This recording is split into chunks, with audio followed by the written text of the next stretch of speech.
오늘 미 규제 당국이 모더나와 얀센 백신의 부스샷을 최종 승인했습니다. 백신 간 교차 접종도 허용했습니다. 오늘 백악관이 5세에서 11세 아동 대상 화이자 백신의 사용 승인을 대비해 구체적인 배포 계획을 발표했습니다. 뉴욕시 내 30만 명에 달하는 모든 공무원에 대한 백신 접종이 의무화됐습니다.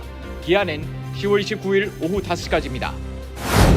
지난 8월 미 전국에서 코로나19로 입원한 환자들 중 90%가 백신 미접종자인 것으로 나타났습니다. 미국의 아동 의료단체들이 코로나19로 인해 전국적으로 아동 정신 건강에 빨간불이 켜졌다며 비상사태를 선언했습니다. 뉴욕 조영상안이 제20대 대선을 앞두고 국외 부재자 및 개별 선거인 신고 신청 순회 접수에 착수합니다. 민주당 연방상원이 연방국세청 IRS에 의무적으로 보고해야 하는 금액을 1만 달러로 상향 조정하는 법안 수정을 추진합니다. 마스크를 쓰지 않은 경찰을 지적하는 승객이 지하철역 밖으로 쫓겨나는 영상이 공개돼 논란이 일고 있습니다. 어젯밤 뉴욕시의 한 델리 가게 직원이 강도 행각을 벌이던 손님이 휘두른 칼에 찔려 숨졌습니다.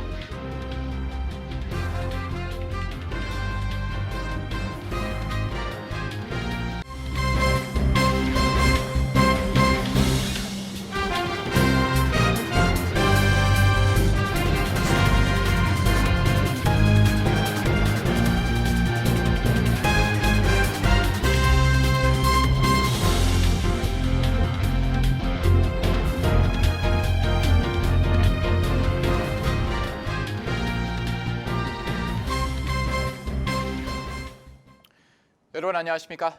KBTV 뉴스9 이창환입니다. 미국이 코로나19 백신 부스샷 접종에 박차를 가하고 있습니다. 오늘 오후 식품의약국 FDA는 제약사 모더나와 얀센의 부스샷 접종을 최종 승인했습니다. 또 백신 간의 교차 접종도 허용키로 했습니다. 첫 번째 소식 김은지 기자가 전해드립니다. 오늘 오후 5시경 FDA는 성명을 통해 미국 내 모더나와 얀센 백신 접종 완료자들을 부스터샷 대상자에 추가한다고 밝혔습니다. 이번 FDA 당국의 최종 승인 발표는 앞서 FDA 자문위원회가 회의를 거쳐 두 제약사 백신의 부스터샷에 대한 만장일치 권고를 내린 것에 따른 것으로 무난한 정식 승인이 예상돼 왔습니다. 이번 발표는 얀센 백신을 맞은 약 1,500만 명과 모더나 백신을 맞은 약 6,900만 명의 사람들에게 영향을 미칠 전망입니다. 모더나 부스터샷의 경우 2차 접종 후 6개월이 지난 접종자 중 65세 이상 고령자나 면역 취약계층, 고위험군 등 화이자 부스터샷 접종 대상군과 같게 한정한 반면 얀센 부스터샷의 경우 접종 완료 후 2개월이 지난 18세 이상 모든 성인에 권고했습니다. 이 같은 결과는 내일 예정된 CDC 자문위 회의에서 또다시 표결에 붙여지는데 여기서 승인되는 즉시 자격자들은 접종이 가능해지므로 빠르면 이번 주말부터라도 두 제약사의 부스터샷 접종이 본격화될 수 있다는 전망입니다. 이와 함께 오늘 FDA는 부스터샷 접종 시 기존에 맞은 백신과 다른 백신을 맞는 백신 간의 교차 접종도 승인했습니다. 앞서 제출된 국립보건원의 발표에 따르면 얀센 백신 접종자가 부스터샷으로 모더나 백신을 맞으면 15일 내 항체 수준이 76배 증가하는 것으로 나타났습니다. 반면 같은 얀센으로 추가 접종했을 땐 항체 증가 수준이 4배에 그쳤습니다. 질병통제예방센터 CDC는 이번 주 안에 전문가 패널을 소집해 교차 접종을 할 수 있는 대상자 범위를 선정할 예정입니다. 한편 미 보건당국은 화이자와 모더나 백신의 부스터샷 접종 대상 연령을 기존 65세 이상에서 40세 이상으로 확대하는 방안도 유력하게 검토하고 있습니다. 현재 연방정부는 물론 각 주정부들의 코로나19 백신 접종 의무화 조치도 속속 이어지고 있지만 이러한 총력전에도 불구 미국의 백신 접종 완료율은 여전히 제자리 수준입니다. KBTV 뉴스 김은지입니다. 오늘 오전 백악관은 오는 11월 초로 예상되는 5세에서 11세 아동 대상 화이자의 코로나19 백신 사용 승인을 대비해 백신 배포 계획을 발표했습니다. 김세현 기자의 보도입니다. 바이든 행정부는 미국 내 2,800만의 5세에서 11세 어린이 모두에게 접종할 수 있는 충분한 양의 백신을 조달하고 소아과 의사와 약사가 투약 및 접종을 할 수 있도록 준비할 것이라고 밝혔습니다. 미국 식품의약국 FDA와 질병통제예방센터 CDC는 몇 주 내로 이 구상안을 승인할 것으로 보이며 이들의 백신 자문위도 오는 10월 26일과 11월 2일 화이자가 제출한 임상실험 데이터를 검토하기 위한 회의를 개최하고 조만간 최종 결정이 내려질 것으로 보입니다. 최근 델타 변이 바이러스가 미 전역으로 퍼지면서 새학기가 시작되는 아동 및 청소년들의 부모들도 예방접종 결정에 환영의 뜻을 표했습니다. 최근까지 코로나19에 감염된 신규 아동 수는 13만 1000여 명으로 보고됐으며 지난 6주 동안 110만 이상의 관련 사례가 추가되기도 했습니다. 화이자는 연방규제기관에 10마이크로그램의 이 복용량 처방을 승인하도록 요청했으며 이는 성인의 3분의 1에 해당되는 양으로 표준 냉장고에서 10주, 초저온에서는 6개월간 보관이 가능합니다. 미 정부는 현재 6,500만의 접종분에 어린이용 백신을 사들인 상태로 한 병당 10회 접종 분량이 담기며 10병이 한 포장지에 담깁니다. 화이자의 한 관계자는 5세에서 11세 화이자 백신 포장 시스템도 제시된 복용량에 맞게 변경될 것이며 아동에게 맞는 더 작은 주사 바늘이 배포될 것이라고 말했습니다. 백악관은 많은 아동들이 학교에서 예방접종을 받을 수 있도록 일부 학교에 예방접종 클리닉을 설치할 것이며 전국 2만 5천 개 이상의 소아과 의사와 지역 약국, 관련 협회 등과 손잡고 백신 공급에 차질이 없도록 할 것이라고 밝혔습니다. 또한 백악관은 코로나19의 위험과 안전성 등에 대해 정확하게 인지할 수 있도록 하는 공교육 캠페인을 실시해 접종 권장에 적극 나서도록 할 방침입니다. KBTV 뉴스 김세연입니다. 빌 드 블라시오 뉴욕시장은 오늘 모든 뉴욕시 공무원의 백신 접종 의무화 계획을 발표했습니다. 백신 접종자에게는 1인당 $500의 보너스가 지급됩니다. 오늘 드 블라시오 시장은 이 같은 내용을 발표하며 소방관과 경찰 등 전체 공무원이 10월 29일 오후 5시까지 첫 번째 접종을 마쳐야 한다고 명시했습니다. 지금까지는 교사 등 교육국 직원과 의사, 간호사 등 보건 종사자에 대해서만 예방접종을 의무화했지만 이를 30여만 명에 달하는 전체 공무원으로 확대한 것입니다.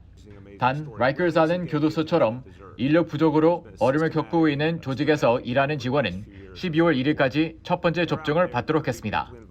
이와 함께 뉴욕시는 백신 접종자에게는 1인당 $500 보너스를 지급할 계획입니다. 반면 접종 거부 직원은 접종 증명서를 제출할 때까지 무급 휴가를 받게 됩니다. 드 블라시오 시장은 오늘 아침 MSNBC의 모닝조에 출연해 이제는 모두가 예방접종을 받아야 할 때라며 공직자들은 예방접종을 받고 뉴요커를 안심시켜야 한다고 강조했습니다. 현재 뉴욕시 전 직원의 백신 접종률은 약 83%입니다. 그러나 이중 경찰과 소방관의 접종률은 현저히 낮습니다. NYPD에서 근무하는 5만 5천 명의 경찰과 민간인의 접종률은 69%에 그치고 있습니다. FDNY 직원 접종률은 59%로 경찰보다 훨씬 낮습니다. 코로나19 사태로 미국에서만 72만 명 이상의 목숨을 잃었지만 백신 접종 의무화를 반대하는 시위는 여전히 계속되고 있습니다. 지난 주말에도 수백 명의 시위대가 타임스퀘어에 모여 백신 의무화에 대한 분노를 표명했습니다.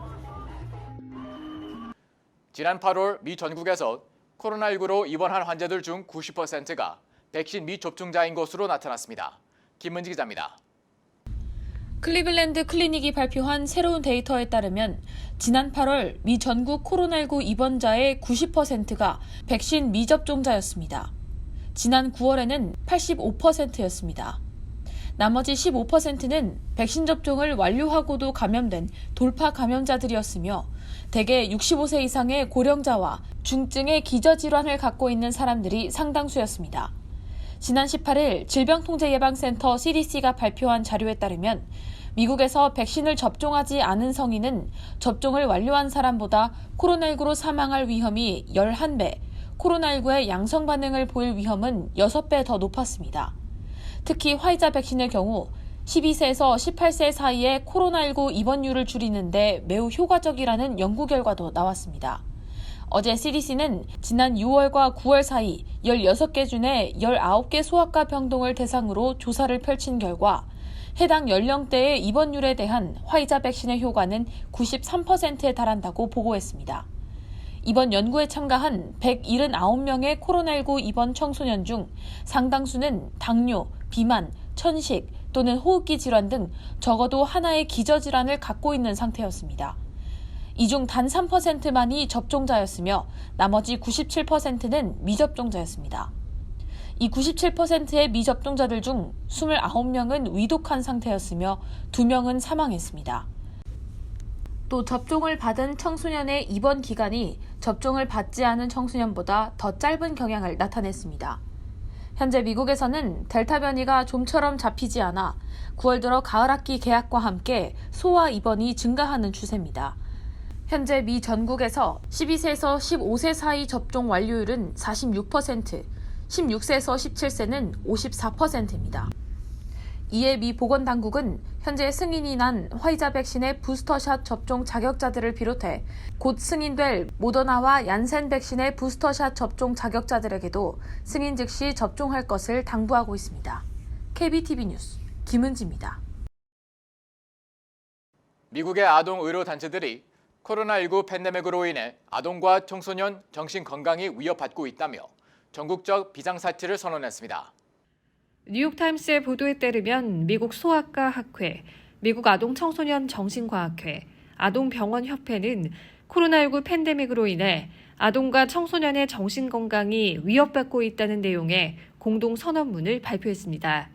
미국 아동 청소년 정신과학회 가브리엘 칼슨 회장은 아동 청소년과 그들의 가족, 지역사회에 들이어진 우울, 불안, 트라우마, 고독감, 자살 등의 비율이 급증하고 있는데 우리가 이들을 돌보고 있다며 가만히 손 놓고 있을 수가 없다고 밝혔습니다. 특히 코로나19로 인해 기존의 인종차별 문제가 함께 불거지면서 최근 아동과 청소년의 정신건강 문제가 전국적으로 위기 상황이라고 진단했습니다.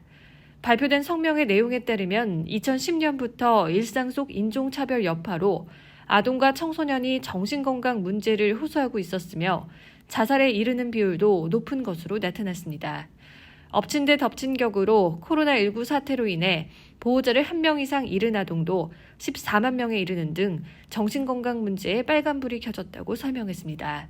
실제 미 전역에서 정신건강 문제로 응급실을 찾은 아동과 청소년 비율이 코로나19 이후 급증한 것으로 나타났습니다.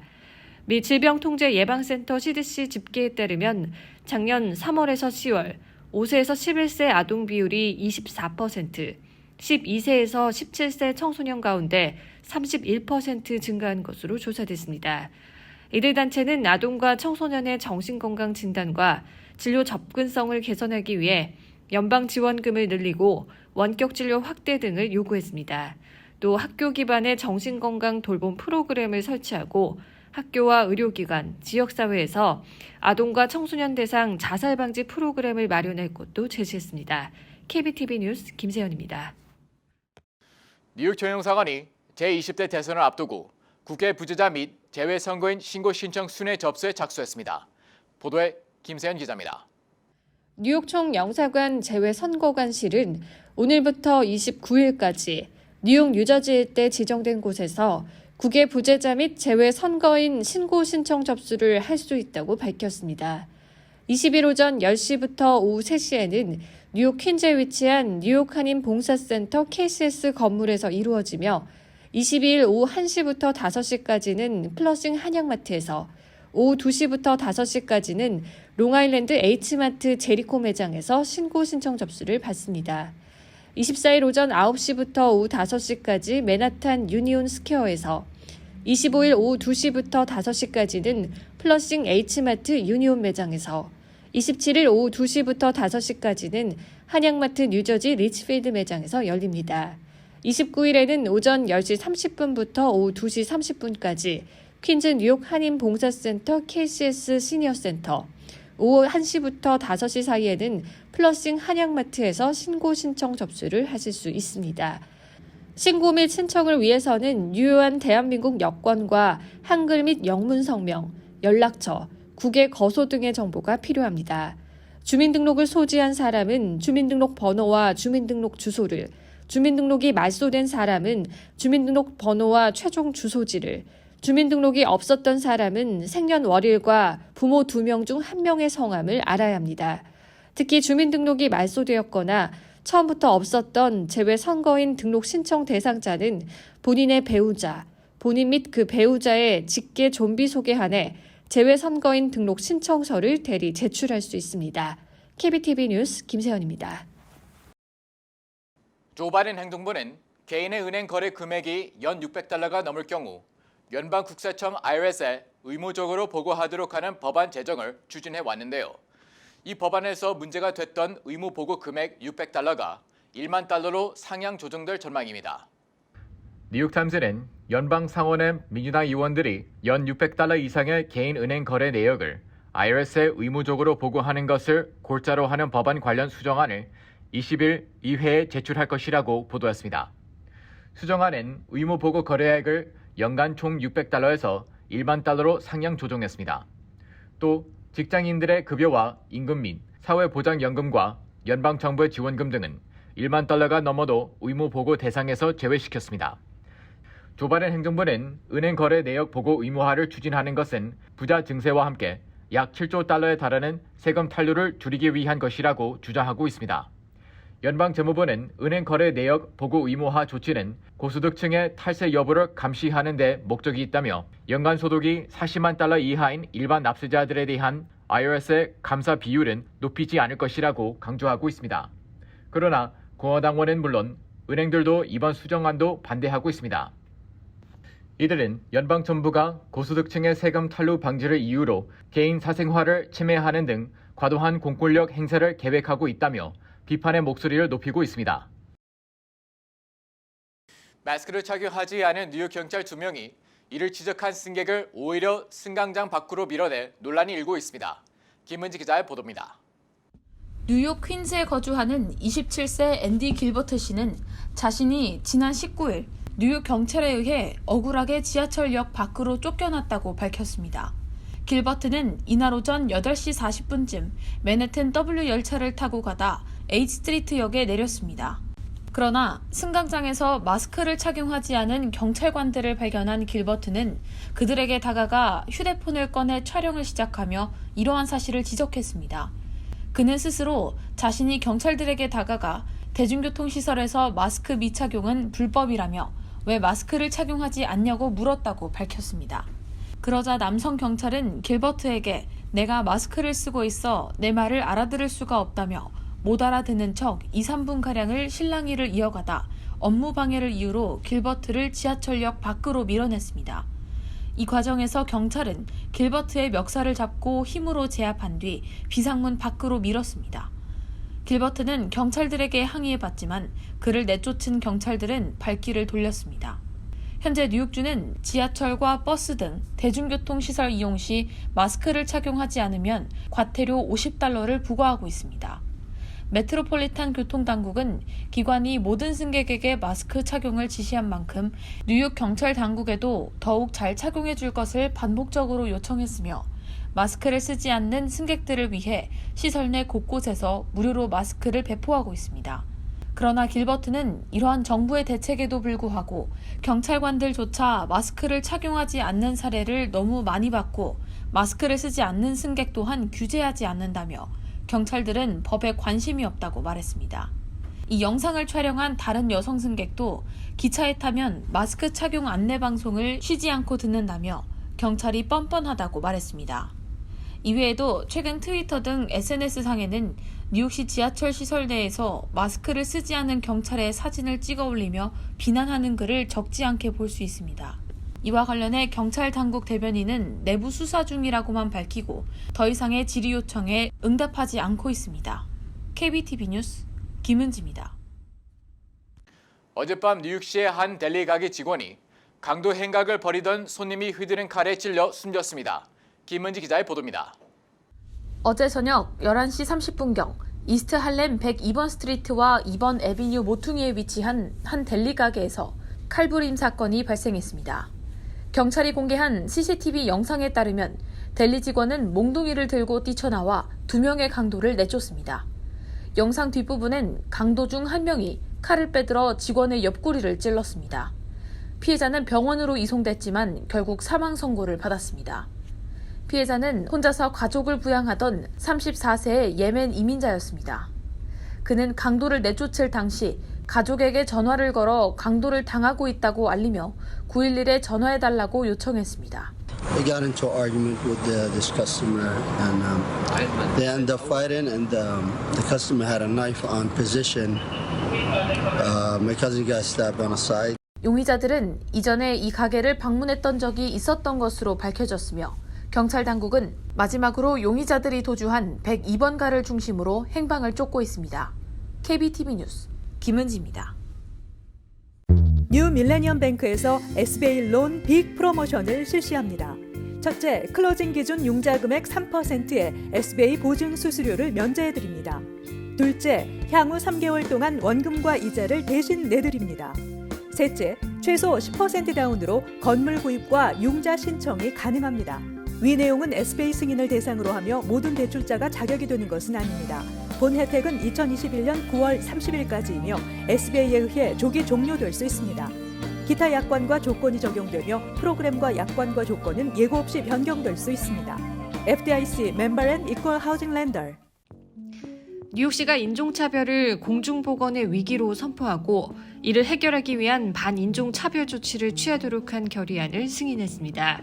데이비드 촉시 보건국장은 코로나19는 유색인종에 대한 불평등을 확대하고 그들의 고통을 심화시켰다면서 코로나19 사태 내에서 뉴욕시를 더 건강하게 만들기 위해 공중보건 위기로서 인종차별에 맞서야 한다고 말했습니다.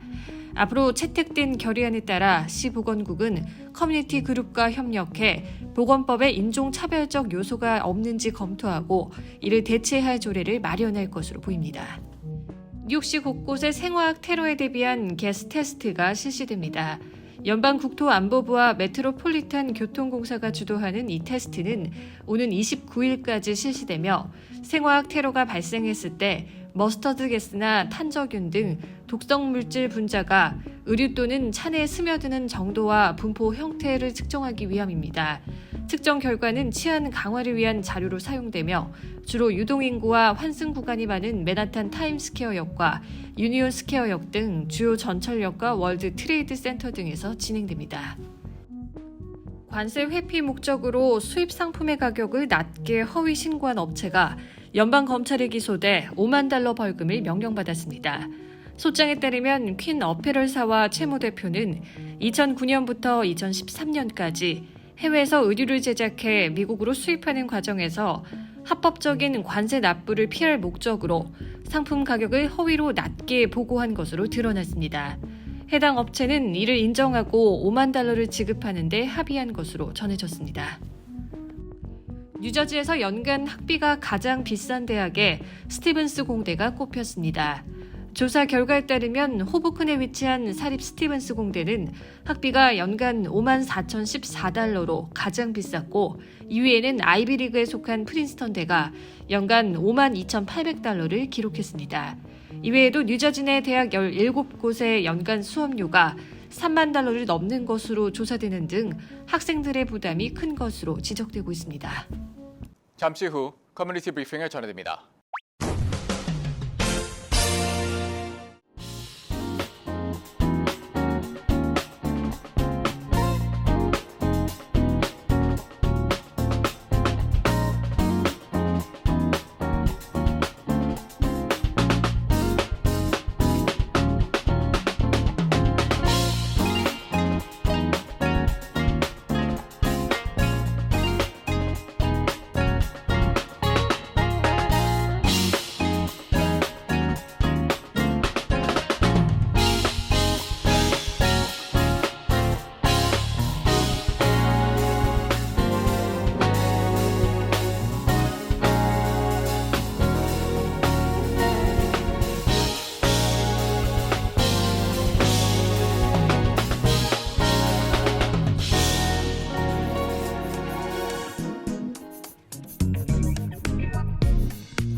이어서 환율과 증시 전해드립니다.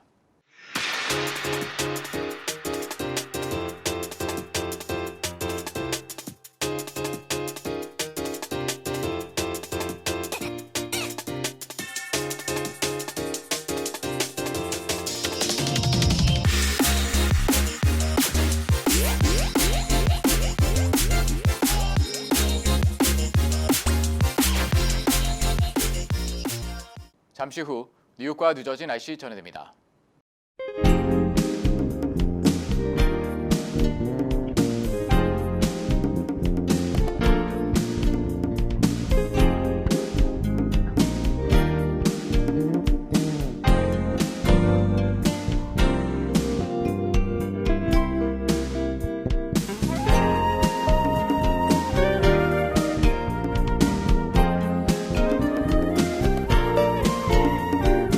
KBTV 뉴스 9 마칩니다. 오늘도 시청해주셔서 감사합니다. 편안한 밤 보내시기 바랍니다.